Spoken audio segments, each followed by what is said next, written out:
नमो अरिहन्ताणं नमो सिद्धाणं नमो आयर्याणं नमो वज्रायाणं नमो लोये सव्वसाहूणम्।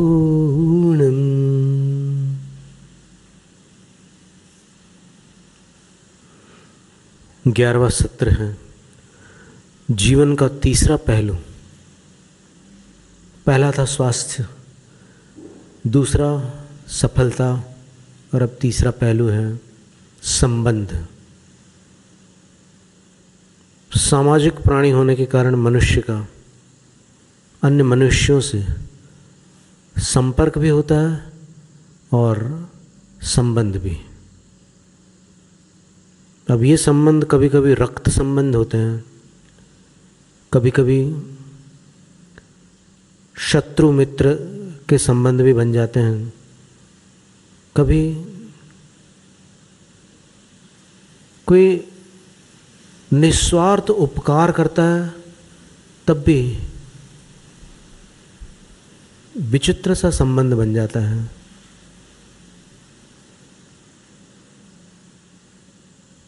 कभी संबंधों में अपेक्षाएं होती हैं, कभी सहज प्रेम होता है,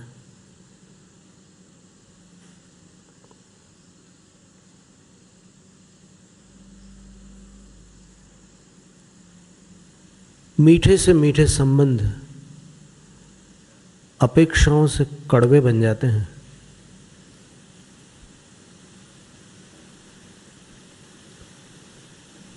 सन 2015 में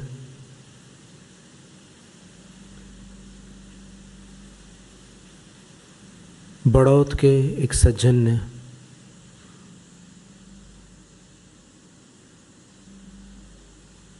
कोई घटना सुनाई थी।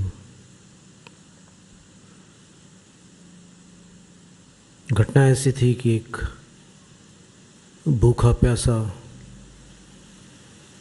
नवयुवक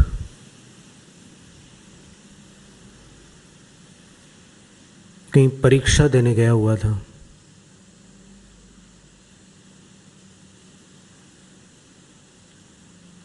परेशान था वो। किसी सड़क पर गश्त खाकर गिर पड़ा।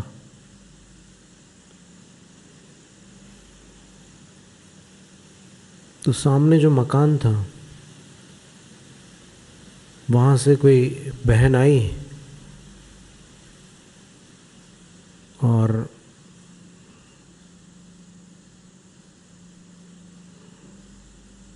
उसको ऐसी हालत में देखा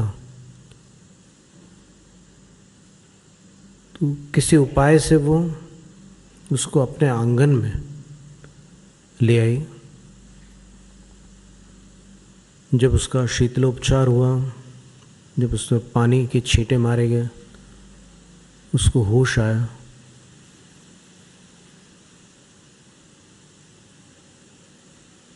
तो देखता क्या है कि वो बहन हाथ में एक ग्लास पकड़ करके खड़ी हुई है।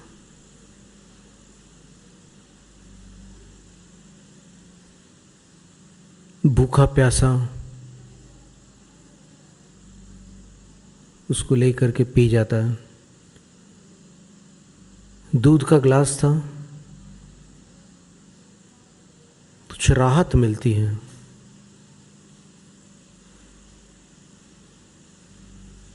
फिर पूछता है कि आपको इसके बदले में मैं क्या दे सकता हूँ। वो बोलती है कि माँ ने कहा है कि जब भी तुम किसी की भलाई करो उसका मूल्य कभी मत लेना, इसलिए मैं कुछ भी नहीं लूँगी।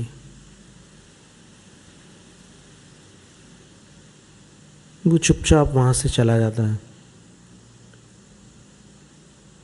समय निकल जाता है। समय तो किसी के लिए नहीं रुकता, निकल जाता है। बरसों बीत जाते हैं।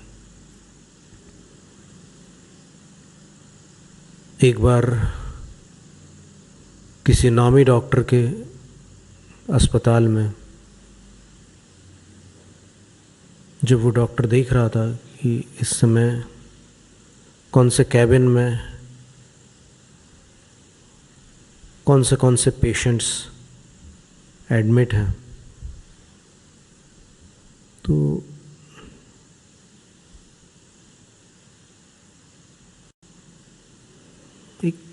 उसको एक उस कैबिन में जाता है, पेशेंट को देखता है, बहुत दुर्बल अवस्था थी, हाल बेहाल थे उसके।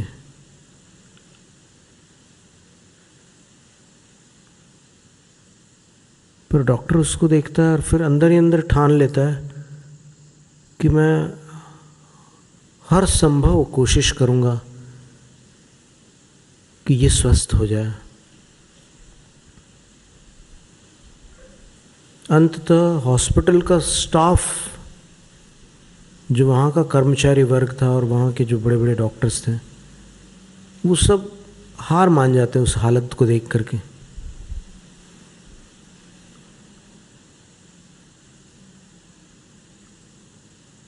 लेकिन ये सेवा में लगा रहता है।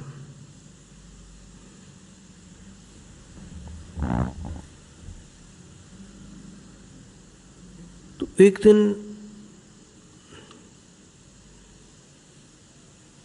वो मरीज डॉक्टर को देख करके ऐसे आंखों से, बोल तो पा नहीं रही थी वो, ऐसे संकेत करती है कि मेरी हालत तो मरणासन्न है, आप क्यों इतनी मेहरबानी कर रहे हो। उस आंखों में ही उसने जो कहना था कहा था। हालत तो बिल्कुल डामाडोल थी उसकी, जीवन की कोई आशा नहीं थी।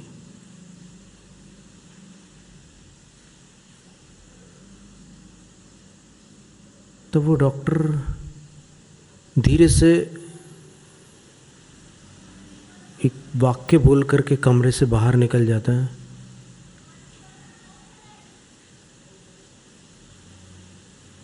कि जब मैं भी निराश था किसी दिन,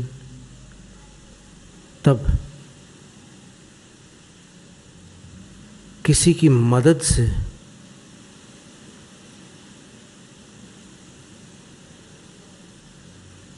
मेरी जान में जान आई, मैंने परीक्षा दी और आज मैं इतना बड़ा डॉक्टर बना हूँ।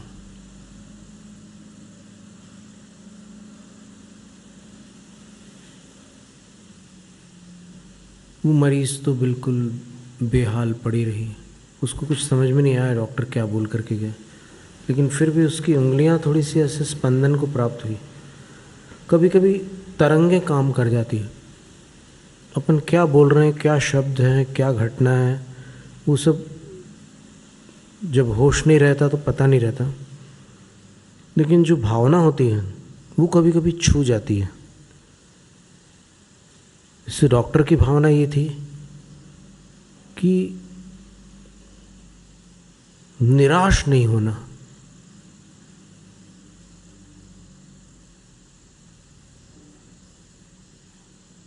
निराश होने से जीवन का संबंध टूट सकता है, निराश नहीं होना।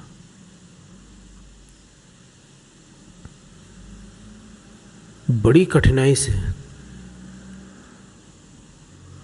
उस पेशेंट में रिकवरी के लक्षण दिखने लगे।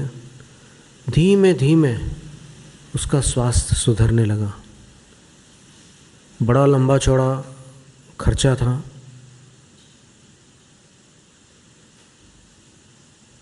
सर्जरी का खर्चा अलग, ऑक्सीजन का खर्चा अलग, दवाइयों का खर्चा अलग। बड़ी विकट स्थिति थी।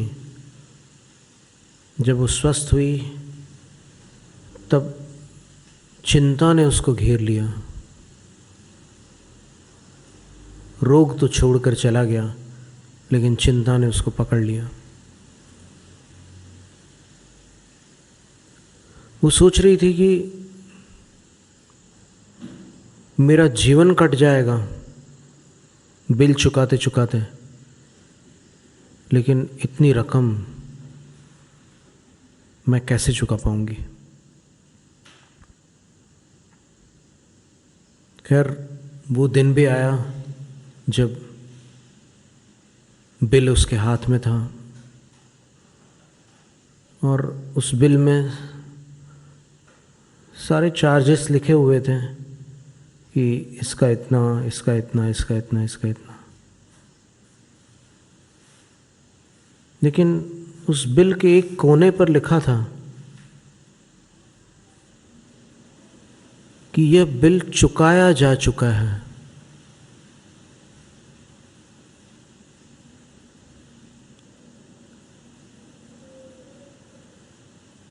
एक ग्लास दूध से।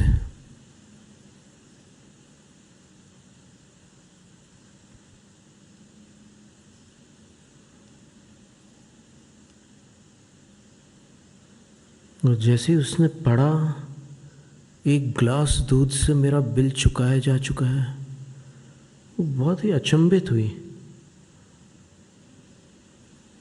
तब वो डॉक्टर सामने आकर के कहते हैं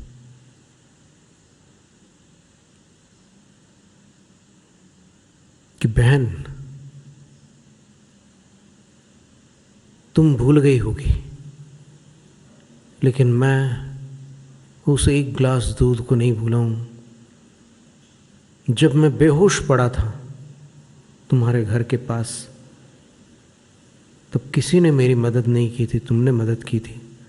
और उसके बाद मुझे शक्ति आई, इंटरव्यू दिया और आज इतना बड़ा डॉक्टर बना।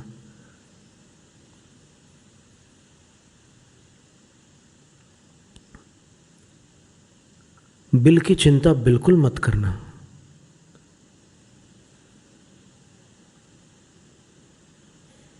मैंने सब व्यवस्थित कर दिया है, तुम खुशी से जा सकती हो।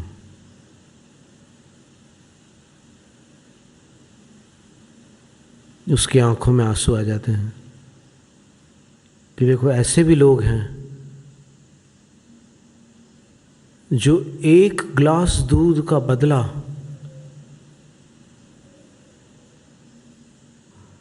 प्राण दान करके चुकाते हैं। इतना लंबा चौड़ा उपचार उस डॉक्टर ने सारा अपने सिर पर ले लिया और उसको स्वस्थ करके मुक्त कर दिया। ऐसे भी संबंध होते हैं। कभी कभी संबंधों में जब अपेक्षाएं बढ़ जाती हैं तो समस्याएं खड़ी हो जाती हैं। पिता पुत्र से अधिक अपेक्षा रखने लग जाता है या पुत्र पिता से अधिक अपेक्षा लगने लग जाता है। साधुओं के पास अक्सर बहुत से लोग ऐसे आकर के शिकायत करते हैं। बड़े लोग कहते हैं कि बच्चे बात नहीं मानते, और जो संतान है वो कहती है कि बड़े लोग हमारे भाव नहीं समझते। बस हर जगह यही रिलेशनशिप्स में ये प्रॉब्लम हमेशा मिलती है, बात नहीं मानते, भाव नहीं समझते। क्या किया जाए?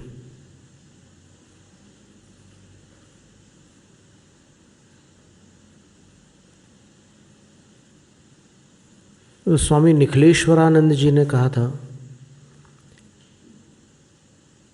कि संबंधों की गाड़ी ऐसे नहीं चलती,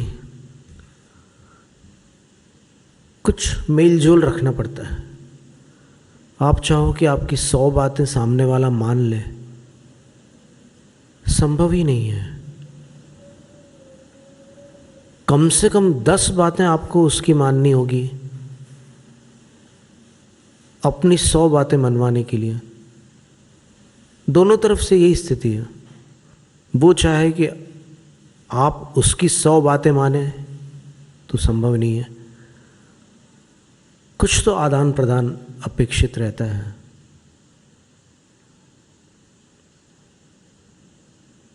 तो संबंधों का एक रहस्य है। बिल हैरिस, लुइस एल हे, ये सारे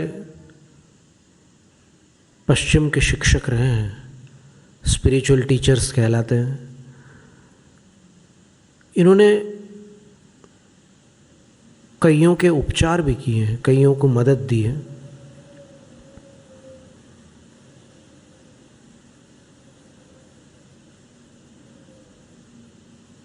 इनका कहना है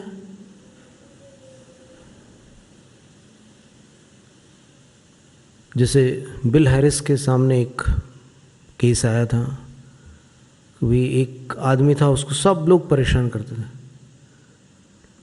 ऑफिस में भी सब परेशान करते थे, रास्ते पर जब निकलता था तब भी सब परेशान करते थे, और उसके अंदर हीन भावना भरी हुई थी कि मैं तो धरती पर बोझ हूँ, मैं निकम्मा हूँ, मुझे कोई नहीं पसंद करता, सबको मुझसे नफरत है, सब मुझे सताकर मज़ा लेते हैं। ये सारी हकीकत थी उसके जीवन की, तो उसको वैसे ही लगता था।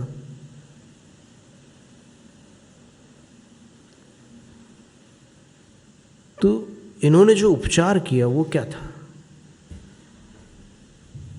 इन्होंने एक उपाय बताया उसको।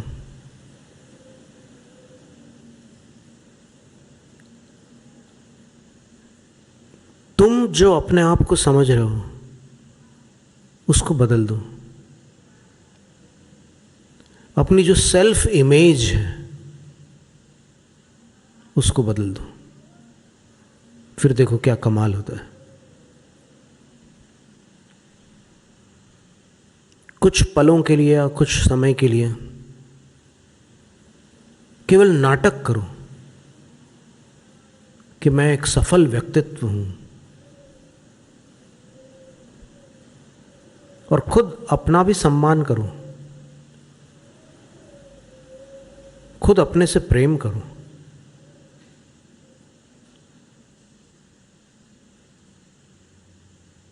खुद अपने को इज्जत दो, फिर देखो क्या होता है। तो उसने प्रारंभ किया, पर क्या होता है कि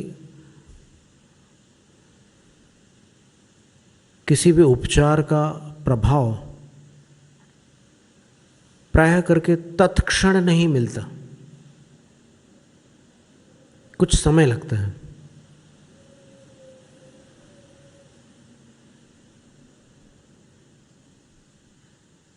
तो कुछ समय तक उसने ये अभ्यास किया,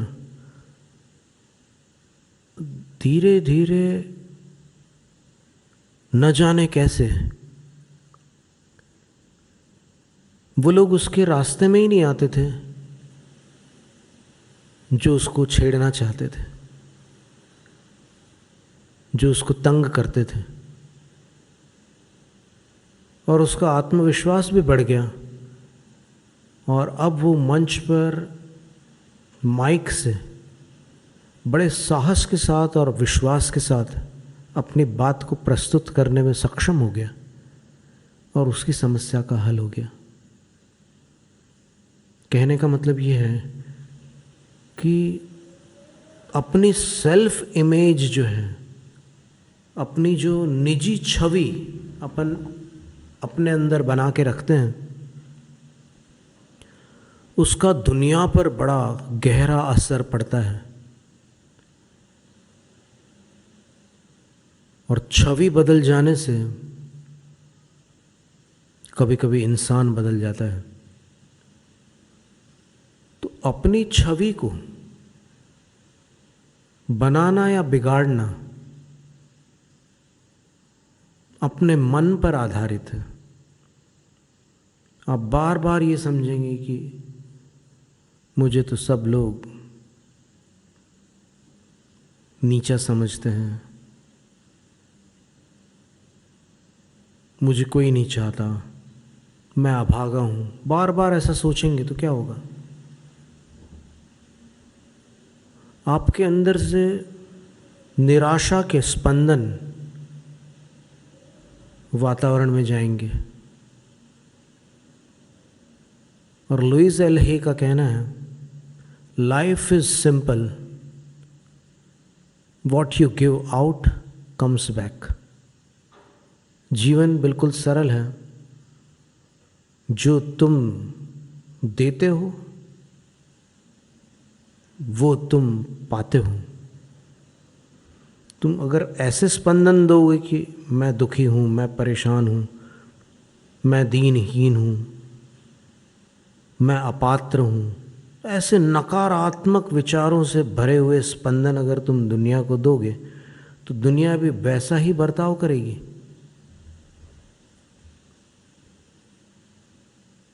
कई बार बच्चे स्कूल जाते समय ये सोच करके जाते हैं कहीं आज टीचर मार न दे मेरे को, मेरी पिटाई ना हो जाए। उस दिन पक्की पिटाई होती है, क्योंकि उसने वैसे स्पंदन बना दिए अपने। पिटने लायक स्थिति उसने अपने मन से बना ली। और कभी ऐसी स्थिति हो और कोई बालक अपने स्पंदन बदल ले, अपने भाव, अपने विचार परिवर्तित कर ले, तो फिर बिगड़ते हुए काम बन जाते हैं। ये जो अपना अपने साथ संबंध है, ये सचमुच जीवन का रहस्य है।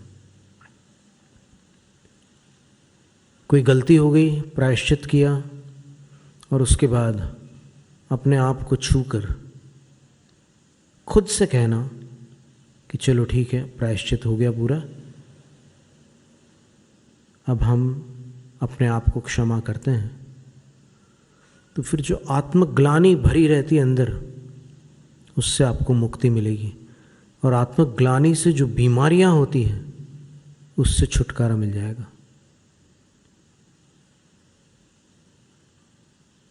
जो वेदनाएं होती हैं उससे छुटकारा मिलेगा।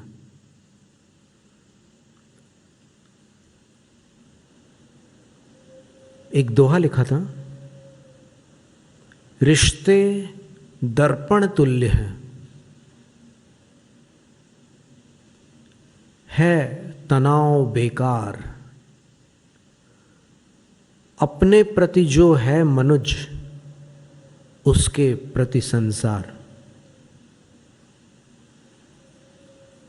तो इसका एक उपाय ऐसा है कि सवेरे उठ करके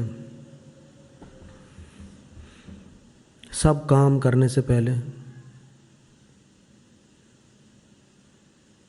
थोड़ी देर शांत बैठना और कुछ आत्मवार्ता करनी है।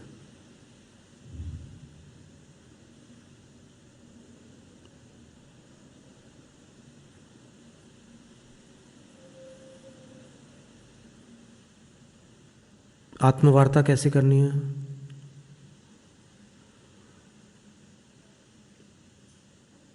कि आप अपने को जिस रूप में देखना चाहते हैं उसको ध्यान में आप अंदर ही अंदर स्वीकार कर लो। जैसे आप अपने आप को स्वस्थ देखना चाहते हैं, आपको कोई तकलीफ हो रही है, बीमारी है, तो आप अपने आप को ध्यान में स्वस्थ अनुभव कर लो।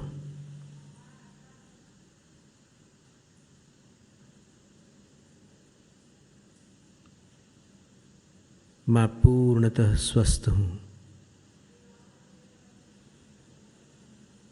मैं जैसा हूं अपने आप को वैसा स्वीकार करता हूं। मैं सक्षम हूं, मैं सफल हूं।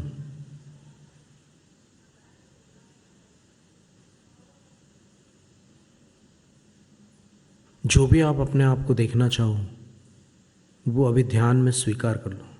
ये एफर्मेशंस होते हैं ध्यान में, कुछ विजुअलाइजेशंस करते हैं अपन, और वैसा आप महसूस करो। मान लो आप स्वस्थ हो जाओ तो कैसा फील करोगे, वैसा अभी फील करो ध्यान में। तो अल्प समय में ये काम शुरू हो जाएगा। 1 महीना लग सकता है, 2 महीने लग सकते हैं, लेकिन काम प्रारंभ हो जाएगा। जोसेफ मर्फी ने लिखा है, नेवर कंप्लीट ए नेगेटिव सेंटेंस। कोई भी संबंध आपको अच्छे रखने हो या कहीं भी आपको सफल होना हो, तो कोई नकारात्मक वाक्य आपके मुख से निकलने जा रहा है, उसको पूरा मत करो, बदल दो। मेरे से ये काम आप बोलना चाह रहे हैं कि नहीं हो पाएगा,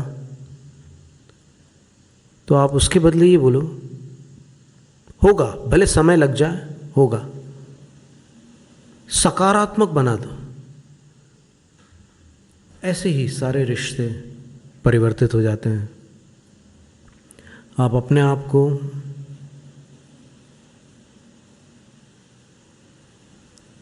सकारात्मक ऊर्जा देंगे तो दूसरों के भाव भी आपके प्रति सकारात्मक बन जाएंगे।